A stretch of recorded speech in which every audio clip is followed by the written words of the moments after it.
சின்ன வயசுல சில படங்கள் நடிச்சேன். அதுக்கப்புறம் வளர்ந்ததுக்கப்புறம் அதிகமா ஒண்ணும் படங்கள்ல நான் நடிக்கல. சொல்லப்போனா, பாட்டு மேல ரொம்ப கான்சன்ட்ரேஷன் இருந்து, படம் வந்து அந்த அளவுக்கு நடிக்கல நானு.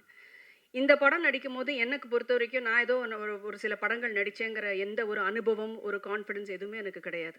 நான் ஃபர்ஸ்ட் டே செட்டுக்கு வரும்போது, டைரக்ட்டா பாலாஜி சார் கிட்ட ஒண்ணே ஒண்ணு, "சார் உங்கள்ட்ட ஒண்ணே ஒண்ணு கேட்கணும்." "என்ன மேடம் சொல்லுங்க." "சார், நீங்க நடிக்கும்போது, நீங்க எப்படி பெர்ஃபார்ம் பண்றீங்கங்கிறத பார்க்கறதுக்கு எனக்கு நீங்க அனுமதி குடுக்கணும்னு" கேட்டேன். எனக்கு அவர்ட்ட பேசலாமா? வேண்டாமா? "சார் காஃபி சாப்பிடுறீங்களா? சார் டீ ஏதாவது சாப்பிடுறீங்களா? சாப்பாடு எப்படி இருந்தது? ஏதாவது குறைகள் இருக்கா? ஏதாவது தேவையா?" எல்லாம் கேட்கறதுனா கூட எனக்கு ஒரு பயம். ஆனாலும் பேசுவேன். தைரியமா போய் பேசுவேன். "வேண்டாம் மேடம். Thank you." இப்படிதான் சொல்லுவாரு. அத விட முக்கியமான ஒரு விஷயம் இங்க நாங்க செய்யறது, உடலால் மற்றும் மறைந்த ஒரு அருமையான ஒரு கலைஞன், ஒரு நடிகனுடைய 1ஆம் ஆண்டு நினைவஞ்சலியை இன்னைக்கு நாங்க நெனச்சு, அவருடைய அவருடைய ஆப்சன்ஸ நாங்க பிரசன்ஸா நெனச்சு ஃபீல் பண்ணி செய்யற ஒரு இம்பார்ட்டன்ட்டான ஒரு ஈவென்ட் தான் இன்னைக்கு.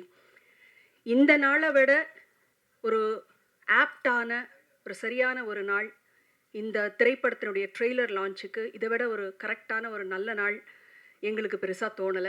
அதனால இன்னைக்கு இந்த ஈவென்ட்ட நாங்க ஆர்கனைஸ் பண்ணியிருக்கோம்.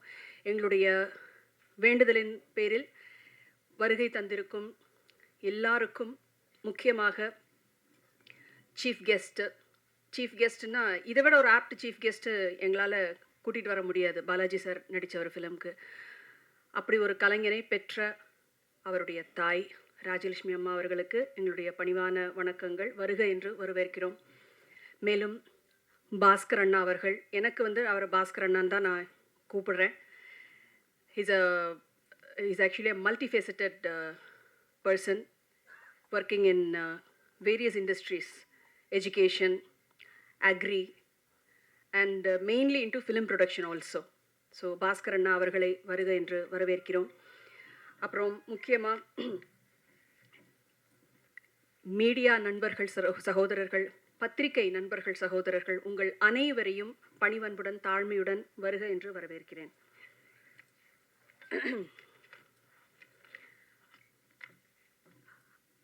இந்த திரைப்படத்தினுடைய ஆடியோ எங்களுக்கு எம்ஆர்டி அவங்க தான் இந்த ஆடியோ எடுத்திருக்காங்க. எம்ஆர்டி ரெப்ரசன்ட் பண்ணி முருகன் சார் அவர்களுக்கு என்னுடைய மனமார்ந்த நன்றிகள். அவங்கள வருக என்று வரவேற்கிறேன். இந்த திரைப்படத்தை சோனி பிக்சர்ஸ் இன்டர்நேஷ்னல் அவங்க தான் வந்து டிஸ்ட்ரிபியூட் பண்ணுறாங்க, ரிலீஸ் பண்ணுறாங்க. ஸோ சோனி பிக்சர்ஸ் இன்டர்நேஷ்னல் சார்பாக இங்கே வருகை தந்திருக்கும் சகோதரர் சிவா அவர்களையும் அன்புடன் வரவேற்கிறோம்.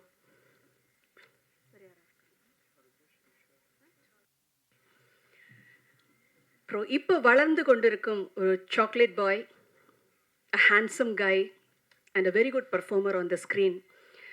ஜியோ ஹாட்ஸ்டாரில் ஹார்ட் பீட்ஸுங்கிற அந்த வெப் சீரிஸினுடைய மெயினான ஒரு பர்சன் மிஸ்டர் அர்ஜுன், அந்த பேர் வந்து அவருடைய கதாபாத்திரத்தினுடைய பேர். நம்ம திரைப்படத்தில் ஒரு முக்கியமான வேடமேற்று நடிச்சிருக்கிறாரு திரு சாருகேஷ் அவர்களையும் அவர்களுடைய தாயார் அவர்களையும் அன்போடு வரவேற்கிறோம்.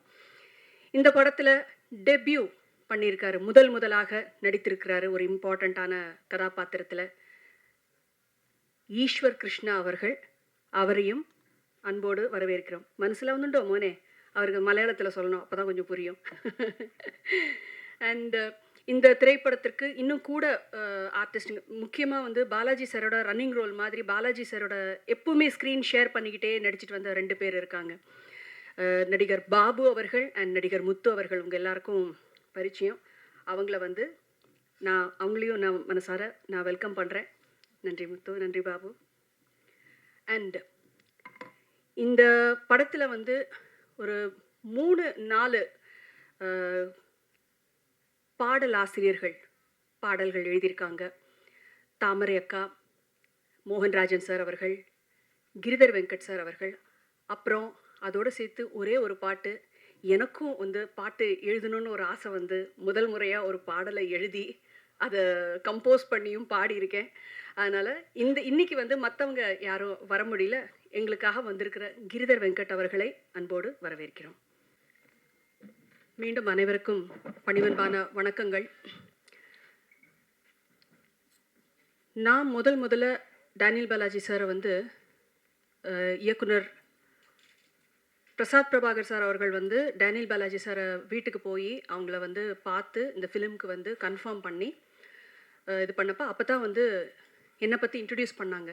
ஸோ நான் வந்து அவருக்கு as a part of the movie making அவருக்கு நன்றி சொல்கிறதுக்காக, சார் எங்கள் படத்தில் நடிக்கிறதுக்கு நீங்கள் சம்மதிச்சதுக்கு உங்களுக்கு எங்களுடைய மனமார்ந்த நன்றி அப்படின்னு அந்த நன்றி சொல்கிறதுக்காக வீடியோ காலில் வந்துட்டு அவரை சந்திக்கக்கூடிய ஒரு தருணம் தான் எனக்கு கிடைச்சிது. இப்போ வீடியோ காலில் உங்களை நீங்கள் பாடுவீங்க, உங்களை பார்த்துருக்கேனே நான், எனக்கு உங்கள் பாட்டெலாம் நான் நிறைய கேட்டிருக்கேன், ரொம்ப சந்தோஷம் சார். சரி எவ்வளோ பாடுறீங்க, நான் கேட்குற பாட்டு உங்களால் பாட முடியுமா அப்படின்னாரு. சார் கண்டிப்பாக சொல்லுங்கள் சார், தெரிஞ்சால் கண்டிப்பாக இப்போவே பாடுறேன் சார் அப்படின்னு.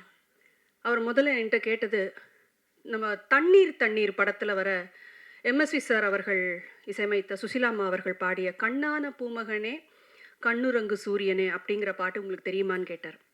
ஆக்சுவலாக அந்த பாட்டு வந்து நான் நிறைய கேட்டு வளர்ந்துருக்கேன், ஆனால் பாட்டு வந்து எனக்கு பாடம் இல்லை, பாடுறதுக்கு எனக்கு பாடம் இல்லை. நான் சொன்னேன், சார் மன்னிக்கணும், நீங்கள் ரொம்ப ஒரு அழகான பாட்டு கேட்டிருக்கீங்க, ஆனால் வந்து இந்த பாட்டை நான் கற்றுக்கிட்டு ப்ராக்டிஸ் பண்ணிவிட்டு உங்களுக்கு கண்டிப்பாக நான் வந்து நேர்லேயே வந்து உங்களுக்கு நான் பாடி காமிக்கிறேன் அப்படின்னு சொன்னேன்.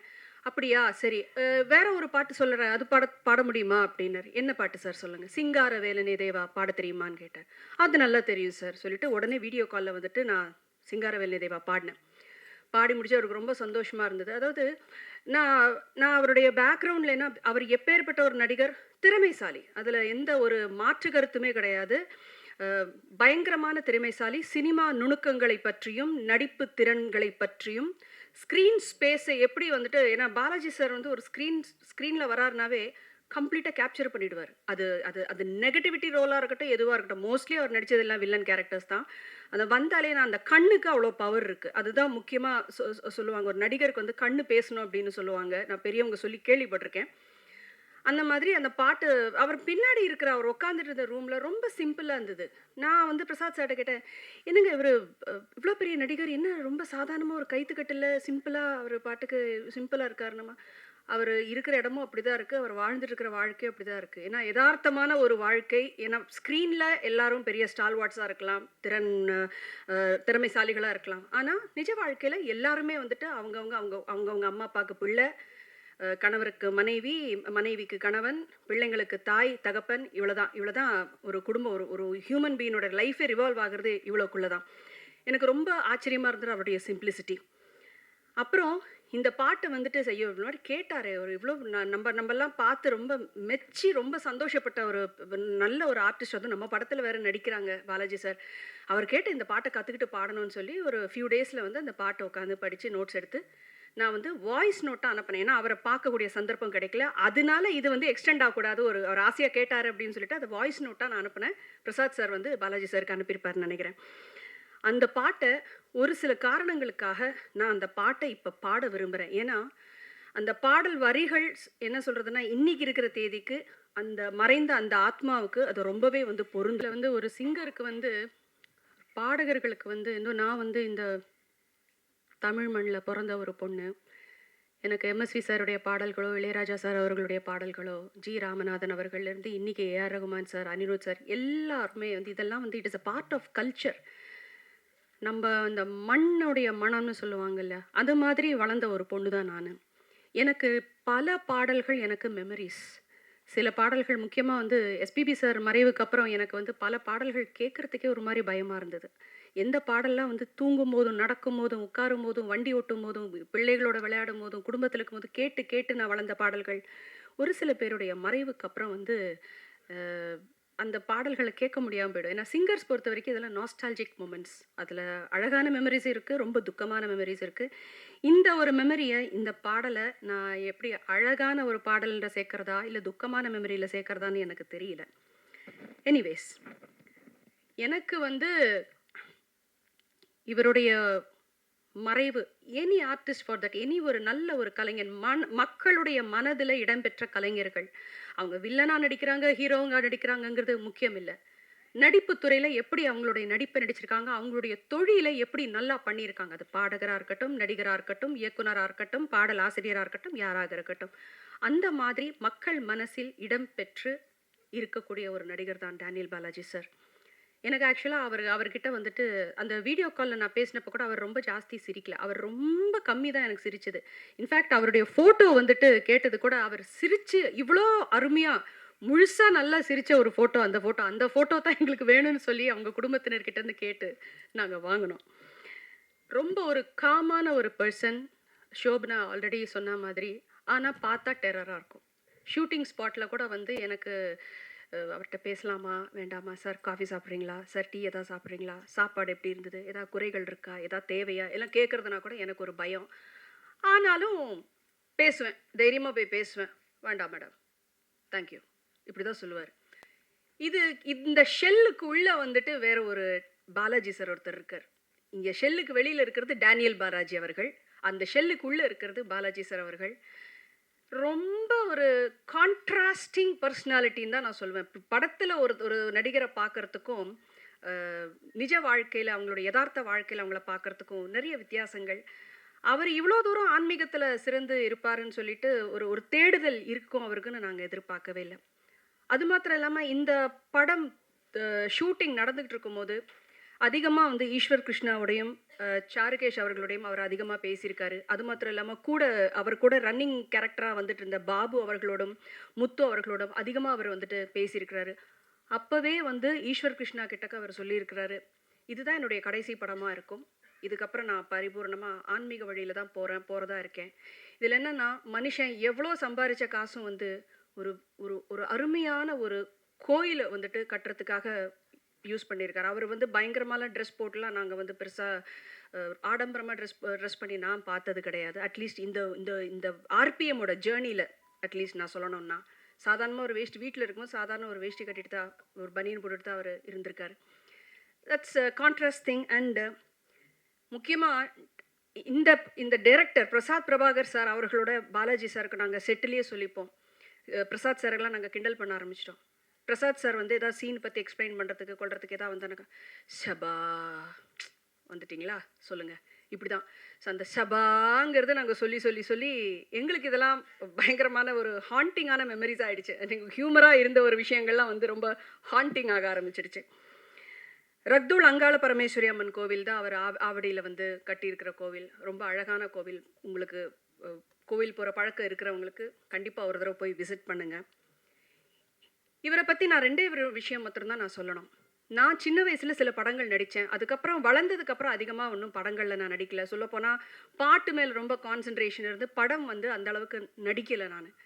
இந்த படம் நடிக்கும்போது எனக்கு பொறுத்தவரைக்கும் நான் ஏதோ ஒரு ஒரு சில படங்கள் நடிச்சேங்கிற எந்த ஒரு அனுபவம், ஒரு கான்ஃபிடன்ஸ் எதுவுமே எனக்கு கிடையாது. நான் ஃபர்ஸ்ட் டே செட்டுக்கு வரும்போது டைரக்ட்டா பாலாஜி சார் கிட்ட ஒண்ணே ஒண்ணு, "சார் உங்கள்ட்ட ஒண்ணே ஒண்ணு கேட்கணும்." "என்ன மேடம் சொல்லுங்க." "சார் நீங்க நடிக்கும்போது, நீங்க எப்படி பெர்ஃபார்ம் பண்றீங்கங்கிறத பார்க்கறதுக்கு எனக்கு நீங்க அனுமதி குடுக்கணும்னு" கேட்டேன். "அது எதுக்கு நீங்க பார்க்கணும்?" "இல்ல சார், நான் வந்து நீங்க தான் ஏற்கனவே நடிச்சிருக்கீங்களே." "சார் இல்ல சார், அவ்வளோ பெரிய வார்த்தையெல்லாம் சொல்லாதீங்க. உங்க உங்க முன்னாடி அந்த வார்த்தைய சொல்றதுக்குலாம் எனக்கு எந்த தகுதியும் இல்ல. நான் கத்துக்கிறேன். என்ன ஒரு ஸ்டூடெண்ட்டா நெனச்சு ஜஸ்ட் அட்லீஸ்ட் நீங்க பெர்ஃபார்ம் பண்றத எனக்கு பார்க்கறதுக்கு அனுமதி குடுங்க." "சரி பாருங்க." ஸோ பல ஷாட்ஸ் வந்து அவர் எப்படி வொர்க் பண்ணாரு, எப்படி ஏன்னா ஸ்க்ரீன்ல ஒரு நடிகருடைய பிரசன்ஸ் அந்த பெர்ஃபார்மன்ஸ பார்க்கறது ஒரு விஷயம். சாதாரணமா இருப்பாரு. ஆனா, அந்த ஆக்ஷன்னு சொன்னதுக்கப்புறம் அவருடைய கண்ணு, அவருடைய பாடி லாங்குவேஜ் அந்த கேரக்டருக்குள்ள அப்படியே வந்துருவாரு. இது ஒண்ணு. 2வது நான் பகிர்ந்துக்கணும்னு நெனைக்கிற ஒரு விஷயம். இந்த படத்துல ஈஸ்வர் கிருஷ்ணா அவர்களும், அ இங்க இருக்கிற தயா பிரசாத் பிரபாகர் அந்த அ அ அவங்களுக்கும் இவங்க 2 பேருக்கும் வந்து இது டெபியூ ஃபிலிம். முதலா இவங்க வந்து ஃபுல் ஃப்ளெஷ்டா ஒரு ஒரு ஃபிலிம்ல அவங்க நடிக்கிறாங்க. இவங்க கிட்ட எப்படி அப்ரோச் பண்ண போறாரு அப்படின்னு சொல்லிட்டு எனக்கு பார்க்கணும்னு ஒரு ஆர்வம். தயா பிரசாத் அவர்களோட வந்து காம்பினேஷன் சீன்ஸ் நெறைய பாலாஜி சாருக்கு இருந்தது. அண்ட் ஈஸ்வரும் இதே மாதிரி தான் வந்து நடிக்கும்போது ஃபர்ஸ்ட் டே வந்து ஈஸ்வர் நடிக்கும்போதே வந்து டென்ஷன், பயங்கர ஒரு ஒரு படபடப்பு. ஈஸ்வர் என்னென்னலாம் ப்ரிப்பேர் பண்ணிட்டு வந்தாரோ, கத்துட்டு வந்தாரோ டோட்டலா அங்க மறந்தாச்சு. அப்ப இவர் ஒரே வார்த்தை சொன்னாரு. "தம்பி, நடிக்கும்போது பயப்படக்கூடாது. இன்னொன்னு, நீங்க நடிக்கும்போது நான் டேனியல் பாலாஜி கிடையாது. நான் ஒரு சாதாரண இந்த கேரக்டருக்கு உள்ள ஒரு மனுஷன். அந்த கேரக்டர மாத்திரம் நீ பார்த்தா போதும். உன்னுடைய வேலைய நீ கான்ஃபிடென்ட்டா தைரியமா நீ பண்ணு." அப்படின்னு ஒரு டெபியூ நியூ கம்மருக்கு அவர் குடுத்த உற்சாகம், அது எனக்கும் ஒரு படிப்பினையா இருந்தது. தயா பிரசாத்துக்கு வந்துட்டு அவங்க நடிக்கும்போது, பல ஷாட்ஸ்ல வந்து இது இப்படிதான் இருக்கணும், ஃப்ரேம் இப்படிதான் பார்க்கணும், கண் இப்படி இருக்கணும் அப்படின்னு சொல்லி நிறைய வந்து அவர் வந்துட்டு சொல்லிக் கொடுத்தாரு. இதெல்லாம் வந்து இதெல்லாம் பல பல பெரிய நடிகர்கள் வந்துட்டு ரொம்ப கற்று தேர்ந்தவர்கள் நிறைய பேர் பண்றாங்க. ஆனா, இது சில பேர் வந்துட்டு நான் எதுக்கு இது தலையணும், அவங்க எப்படின்னா அவங்க ஃபிலிம் அவங்க நடிக்கிறாங்க எப்படின்னா போட்டோம்னு சில பேர் இருக்காங்க. ஆனா, அந்த ஒரு ஒரு பெர்ஃபார்மன்ஸ் குடுத்து இப்ப ஈஸ்வர் கிருஷ்ணாக்கும் சரி, தயாக்கும் சரி அவங்க இந்த படத்துல நல்லா பெர்ஃபார்ம் பண்ணியிருக்காங்கன்னு ஒரு பேர் வரும்னா, அதில 50% வந்து டேனியல் பாலாஜி சாருக்கு போகும்னு தான் சொல்லுவேன். 50% டைரக்டர் சார் அவருக்கு போகும். ஸோ இந்த விஷயங்கள் அதுவும் இல்லாம இந்த படம் வந்துட்டு it's a suspense thriller. Daniel Balaji சாருக்கு வந்து உங்களுக்கு எவ்வளோ தூரம் தெரியும்னு தெரியல. லேஸ்ல ஒரு ஸ்கிரிப்ட் அவர் ஒத்துக்க மாட்டார். லேஸ்ல ஒரு ஸ்கிரிப்ட கன்வின்ஸே பண்ண முடியாது. அதுவும் இல்லாம இந்த கிரைம், சஸ்பென்ஸ், த்ரில்லர் மாதிரி இருக்கிற மூவிஸ 1008 லாஜிக் இருக்கணும். ஒவ்வொரு சீனுக்கும் அந்த கதை மூவ் ஆகுற விதங்கள் எல்லாத்துக்குமே அந்த லாஜிக் இருக்கணும். அதுல பிரசாத் பிரபாகர் சார் வந்து ரொம்ப அழகா கதைய விவரிச்சு அவருடைய கதாபாத்திரத்தினுடைய தன்மை என்ன ஏதுன்னு ஃபிலிமை பத்தி ரொம்ப கரெக்டான கன்ஸ்ட்ரக்ஷன் அந்த ஒரு ஃப்ரேம் ஒர்க் கரெக்டா கொடுத்து அதுக்கப்புறம் தான் பல மீட்டிங்குகளுக்கு அப்புறம் தான் வந்து பாலாஜி சார் வந்து இந்த படத்தை வந்துட்டு நடிக்கிறதுக்கு ஒத்துக்கிட்டாரு. அந்த மாதிரி ஒரு ஒரு பரிபூர்ண உழைப்பு ஆர்பிஎம் டீம் எல்லாருமே இதில் ஒர்க் பண்ணியிருக்கிற ஆர்டிஸ்டும் சரி, இதில் ஒர்க் பண்ணியிருக்கிற டெக்னீஷியன்ஸும் சரி, ஒரு பரிபூர்ண உழைப்பு மூலமாக வந்துட்டு இருக்கிற ஒரு ப்ரொடக்ஷன் தான் ஆர்பிஎம். இந்த திரைப்படத்துக்கு உங்கள் எல்லாருடைய பேராதரவும் ஆசீர்வாதமும் நல்ல குட் விஷஸும் எங்களுக்கு என்றைக்குமே இருக்கணும். இன்னும் மேலும் மேலும் உழைக்கிறதுக்கு எங்கள் டீம் நாங்கள் தயாராக இருக்கோம். மேலும் மேலும் நல்ல ஆப்பர்ச்சுனிட்டிஸ் இந்த படத்தில் நடித்தவங்க ஒர்க் பண்ணவங்க எல்லாருக்குமே இன்னும் வாழ்க்கை இன்னும் நல்லபடியாக உயரணும் அப்படின்னு சொல்லிட்டு நான் மனசார வேண்டிக்கிறேன். அது மாத்திரம் இல்லாமல் இன்றைக்கி நாள் வந்து அவர் இறந்த நாளாக இருக்கலாம். ஆனால் இன்றைக்கி ரொம்ப விசேஷம். இன்றைக்கி சூரிய கிரகணம் இப்போ நடந்துக்கிட்டு இருக்கு. அது மாத்திரம் இல்லாமல் நிறைய கிரகங்களோட சேர்க்கை ரொம்ப நல்ல விஷயம். இந்த உலகத்துக்கே வந்து நிறைய நன்மை நடக்கக்கூடிய ஒரு தினமாக எல்லாரும் சொல்கிறாங்க. அந்த ஆசீர்வாதம் எல்லாருக்கும் நம்ம எல்லாருக்குமே கிட்டட்டும் அப்படின்னு சொல்லி வேண்டி எனக்கு இந்த வாய்ப்பை அளித்த ஆர்பிஎம் டீம் அவர்களுக்கு நன்றி தெரிவித்து விடைபெறுகிறேன். நன்றி, வணக்கம்.